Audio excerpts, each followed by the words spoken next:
and then I don't want to get your name wrong straight. Cool. Welcome to the Wooden Work Podcast. I'm Josh Taylor, and this is my co-host Paul from JCR Builds. Hello. And today we have a special guest on, Nick from NF Builds. Good morning. Howdy. Afternoon. Sorry, I always forget with the time difference. Yeah, good night for us. Good night, good evening. It's good morning. It's nearly lunchtime for us. So, welcome to the show, Nick. Thanks for coming on today. So, could you just tell us who you are, where you're from, and a bit about yourself, please, to start with? For sure. Thanks for having us on, guys. Really appreciate it. So, Nick, my business is NF Build. I'm a carpenter from Sydney Northern Beaches, and Cool. just finished my builder's certification as well, which was fun. That was 2 years online. Just a young fella. I'm only 22. Oh, really? But nice. only 22. You're getting it in early. I did leave school.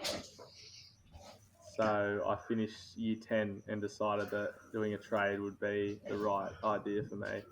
All right. So you say you've done your qualifications. Obviously, it's all different over there in Australia than it is in the UK. So you've done yours. So what do you do? Do you work for a firm, and then you sort of you've then sort of like been assessed online, and you do like any online course, you do like assessments and courses and like exams and that sort of thing to get the actual accreditation? Yeah, so for to get your carpentry apprenticeship completed, it was 3 years it was 4 years total. It was 3 years at TAFE, and in that 3 years I'd go to TAFE for, I think it was 3 days every month, and then the 4th year was just all practical, so on site, no more TAFE. So after that 4 years was done, in my 5th year as I was first year out as a tradesman, I decided to do my builder's course online, which I did it with Back to Basics, and all online. I didn't do it at TAFE just because I heard the hours were, all at night, so you'd be finishing work, then you'd be going back to TAFE, and I already did my 3 years at TAFE, so I didn't want to go back. So what's TAFE? Is that a college or something? Yeah, so over here we call it TAFE. It's like the uni for tradies. All right. I was just having a coffee delivery then, sorry. All right, so you work for another company, employed by another company, do you? Yeah, I'm only casual, and then my boss, Mark, he's pretty flexible, so he lets me go and do all my own NF Build stuff, which is just me. So that's small renos, screens, decks, pergolas, carport. Oh, right. So you do. So you NF. So you sort of you're doing all your NF builds, sort of which obviously I've seen some of your Instagram. I've got your page up here actually, and so all that is sort of stuff you're doing. I suppose what we'd call it in the UK is a foreigner, but because you're doing it for yourself alongside a main job, or you yourself. Yeah, a little bit of a.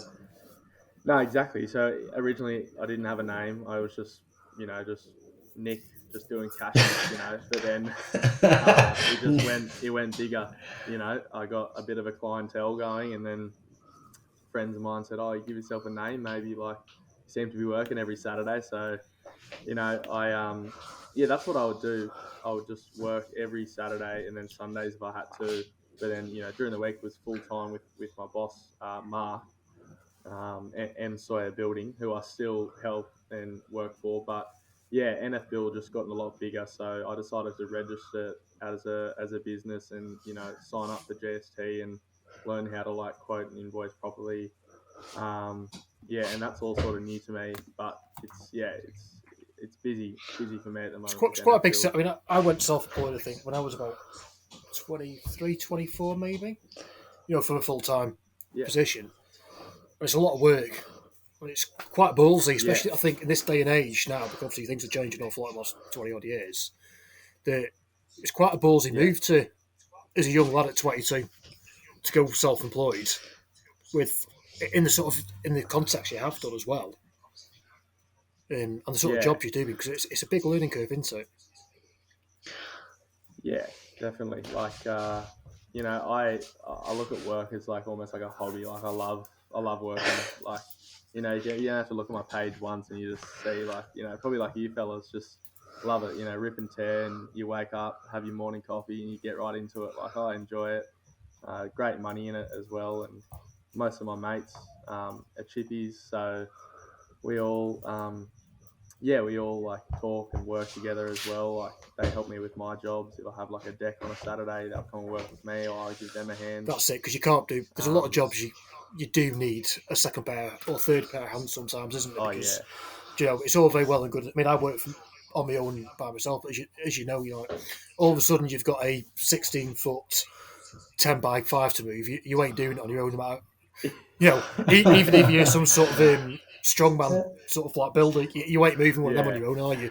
Not No, you safely. get a hemorrhoid. So obviously, as you said, like for myself and Josh to put like a lot of this. I mean, I don't see it as a job. For me, it's very much a hobby. I mean, I've been up in the workshop this morning working for the last 3-4 hours before doing Yeah, this. right. I just like tinkering and playing around and doing things. So, what sort of Yeah. jobs or projects do you sort of like enjoy the most? Or because obviously, only being new into the trade, you haven't got that sort of. Yeah. You sort of like end up doing. I find you end up doing like a lot of very samey stuff, and then you move on to another job, then you do a lot of the samey stuff, and you sort of end up doing like batches of the same sort of work because of that's what you put out on social media. People think, oh, he's just on a deck, I'll get a deck. So you end Yeah. up like doing 10 decks in a row. Then it'll be, Yeah. and then you'll do a door for some. That's very true. Then you'll do a door for someone, and you'll end up doing 10 jobs of just doors. It's very seems to be Yeah. phases almost into it. So, what sort of work do you enjoy doing Yeah. the most? And as a what is your ideal So favourite type of yeah, work or jobs? that's a really good question, because there's so much involved. But my favorite type of work, which I probably enjoy the most, is probably the framing stage of like a first floor renovation, or just a new build. Like, we build. So when I say we, as in the boss that Yeah, it's the royal way, work yeah. with, yeah, the real we. I've learnt how to build walls without like ordering prefab frames and trusses. We build everything custom Yeah. on site, which I really enjoy. Um, you know, standing it all up, pitching a roof. Not using trusses, which I have before, but I much prefer Hand cut to roof. go into the math side of things. Yeah, and like pitch a real roof. Hip valleys, I mean, roofing is a whole other all trade that within sort of itself. stuff. It's very, I mean, Yeah, it's it very is. It specialised. is definitely. Yeah, I found that we done a roof not long ago, and I was with another guy who's done loads, and he had like a roofing calculator which I'd never seen. yeah, I think it's called Calculated Industries (CI), and it's just like it works out all your spaces for your rafters and everything. What's Swanson's Blue that? Book. We have it in the UK. No, well, that, It's actually sat on the shelf right well, behind me. That is for working out all your spacings and your pictures for your oh, ripper. brilliant stuff. oh really? They'll probably do an app for that now. Mate, this little tiny book. I mean, it's only about it is literally Yeah. tiny. You can say it's A7 or something. 60 pages. That was about Yeah. £20. It Really? is one of the best books, and it's made in What's that? $40 for us? yeah. So this is actually Yeah. from Illinois. So it's all in Imperial as well. In Yeah, so it's not even America. any use to us with an excuse metric, but there you go. But that, Have you used it before? that is known as the industry standard, is Just a getting all your showpiece. measurements for all your different. Because I was meant to be doing a couple of roofs, Ah. and it never happened. But I'll say it's such a. It's a bit of a head fuck, isn't it, roofing, to a point? Trying to work out the angles and the pitches, because as you yeah. swap from like a valley into a gully and then back up the other side to a double door hip. Yeah, it's almost like you're going from 2D into 3D. It's all going every. Yeah, Yeah, it's a A lot lot. of work to it. Double cuts and all that stuff. Like, yeah, it's hectic.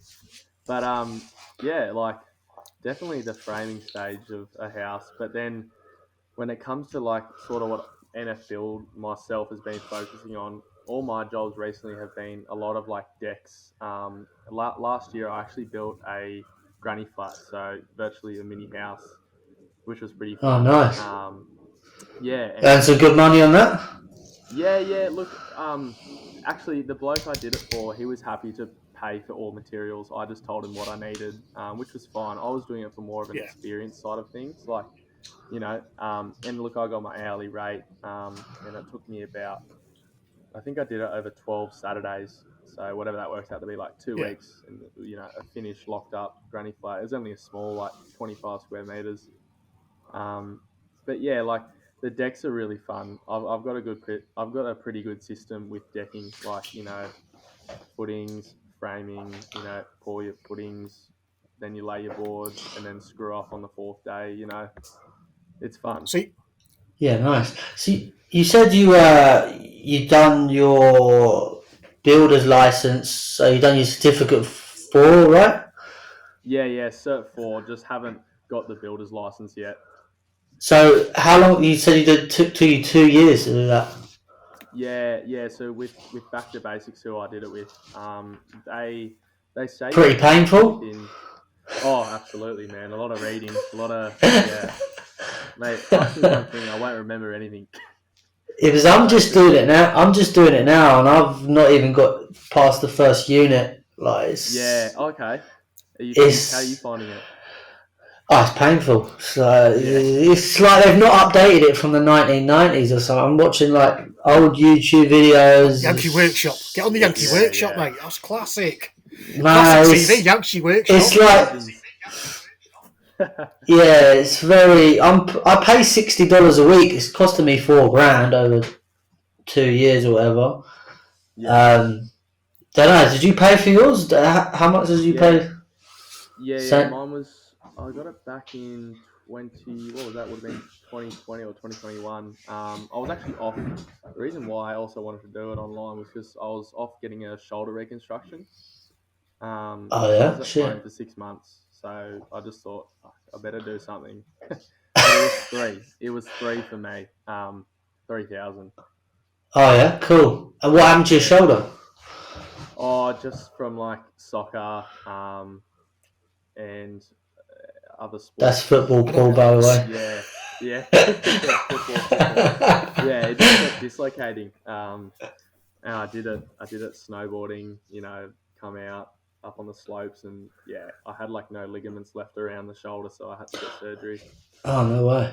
You got to be careful with it when you're on site. Yeah. Like if you're like above your head, sort of like lifting or holding, like get like spasms. It starts like shaking.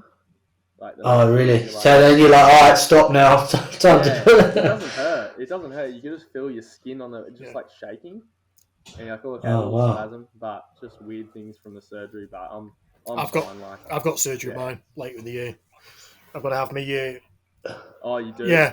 It's they messed it up a couple of years ago. So, but now they're saying I've got to have surgery on my right shoulder first, so they can fix my left shoulder because now that's knackered. Because that's that damaged. The right's been carrying all the weight of the left. So I've got a metal bar from here all the way through, and I've got to have me rotator cuff done. I've got to have me pec and shoulder tendons here because they're detached. So I've got from work. No, it was an accident. How did you do it? Oh yeah. Yeah, I've got 4 months. 4 months later in the year I've got for this one. But I know what you mean. My arm's always shaking with spasm. I mean, but this arm, I can't lift it above my shoulder anymore because it's all my ligaments and tendons on the bursa or brucer, what they're called. They're all swollen, physically swollen. Yeah. Anyway, so how with your Instagram, are you getting much lead for it? I see you're really big on TikTok, which is pretty impressive. Like, do you get much clientele through that or like leads? Yeah. So with Instagram, I originally just started that up just to have like a little portfolio for clients. Yeah, it's almost like your CV these days, isn't it? Or like your driving license. People are. Yeah. But yeah, just the Instagram was the original part, and then it was actually my girlfriend's sister that taught me how to make videos for TikTok. I wasn't a big TikToker, but she showed me a few goes, and I started just getting clips at work, and I thought, okay, after work, I'll go home, unpack the truck, and then I'll try and make a little clip. And then I just started realizing that, okay, maybe making short videos, like to the point, it kind of, the audience like that, like interesting, quick videos. So started doing those videos on TikTok, and yeah, all it takes is like, you get one video, and I don't know how like the algorithms work on TikTok, but when you get one video with a lot of viewers, then it just ends up going from there. So I had a few good videos on there that just, probably see one of them had like 630,000 views and like 50,000 likes, and it was just of me finishing up a deck. Yeah, 641.9. Mainly, I've just grabbed it up. Yeah, yeah. That's it. Yeah, it's a bit of fun, the TikTok, but I try to use the Instagram for just business, like nice photos of. It needs to be a bit more professional. I think Instagram needs to be a bit more stories. professional almost for the perception of how things look, don't they? Do you know what I mean? Keep all the photos nice and clean. I think TikTok, as you say, is very much a bit of fun almost compared to. Oh yeah. Yeah, do you know what I mean? I agree. Instagram's like like I said, your CV, and it's like people come to look and see, oh, this is what he does. Oh, he used to be professional. Your first glance at someone, which and then TikTok's message. Yeah, I agree. Definitely. People do get 100%. work. I know people that sell items, as in their own stuff that they make, like like woodworkers that like carve something, and they put a little TikTok on, and they sell it via TikTok, their own stuff, and they get a lot of sales through TikTok. Or so there is still a serious side, and you can do that sort of thing on TikTok. But for me, it's very much more. Yeah. I don't take it quite as serious. When I've been putting stuff on, and I'm just getting you go on your For You page, and it's just full of girls with tits out. That's all it is. Do you know what I mean? That's your algorithm. That's not on mine, mate.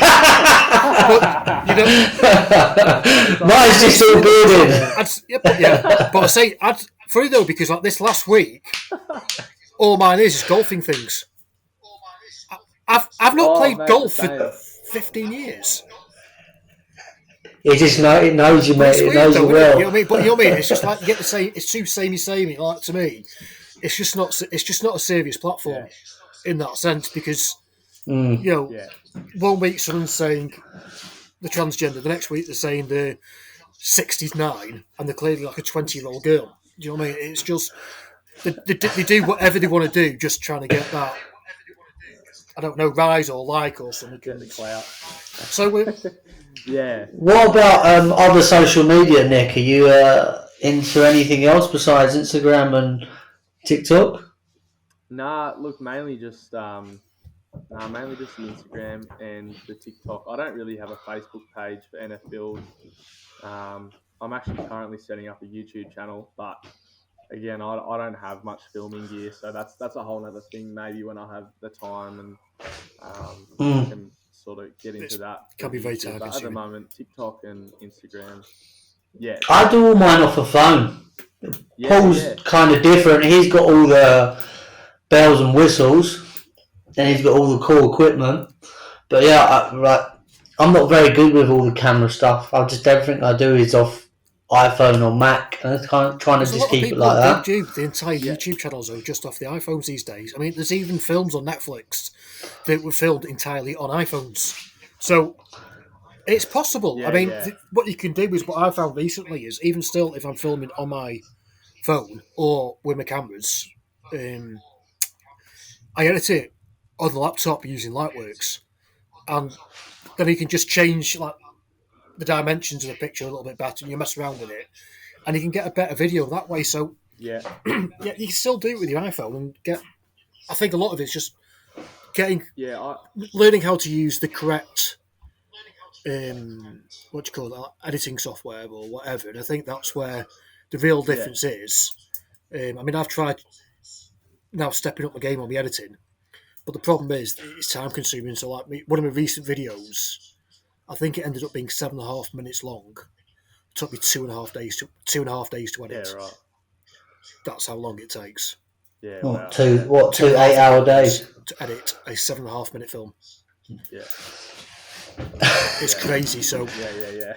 I think, yeah. So I wouldn't worry about your equipment in that sense. You can get like a little microphone. I don't know if I've got one to hand there. But just get like, no, I think the camera gear's all been put away at the minute. But yeah, you can just get like a little small rig microphone, plug it into your iPhone, and that'll give you a lot better sound quality. Like, and they're only about £40, so about 60, 70 US Australian dollars. And that itself will transform your audio on your iPhone, and that's all you need. And you can get free editing software. Yeah, that will be fine. So I wouldn't let the equipment already, hold you back for your I've YouTube by any sense. Yeah, okay, no, that's cool. I'm actually looking at those sort of they hold on to like a magnet, like you're talking about the little microphone. I'm looking at that in a tripod. I mean, the other thing what you can do, I can find one. Kmart for tripod, mate. Oh yeah, true. Kmart's good. $20. Yeah, that's what I'm using. Wireless slot for your mics now. Oh yeah, they were £100, and that came with a receiver and 2 microphones. So I've got 2, so I can do a dual purpose one for people. But you know, when you were saying then about doing your, awesome. It's funny. You're saying about buying you need a decent camera tripod, but you can make one. So my back camera boom arm, we've been saying for weeks, mine's up on the desk. I mean, bending down like. I mean, Josh were talking the other week, and like, I can make a boom arm. It never even twigged for me to make it. So I've actually made this little boom arm recently. Do you know what I mean? Epic. And I'm actually currently doing up there. It's clamped to the desk. Well. This is my workbench. So it's fully movable. Yeah. Oh, you put like little clamp thing. And then up here, that's going to be a fully articulated arm. I'm in the middle of filming that. That'll be out next week on YouTube. So before this gets aired. And it's it's all be made from scrap plywood, mate. And so you can make, Well, that's it, we're carpenters.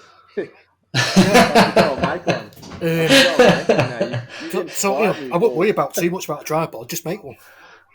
You're clearly capable, so anyway. So talk about equipment, I suppose the same thing. Tools. Do you have a brand of tools you like? Because it's interesting because obviously it's different for like me when I've been 25 years in the trade. And then to someone that's just starting out, it's obviously a conversation that comes up. So do you have a brand, firstly, that you prefer to use, as in you go to, or do you like different brands, or that? What is it you use tool-wise, and what do you prefer, and why? Okay, so look, I've got all Makita. Originally, when I started out, I had Milwaukee, but over here it's really expensive to buy like a Milwaukee combo kit. A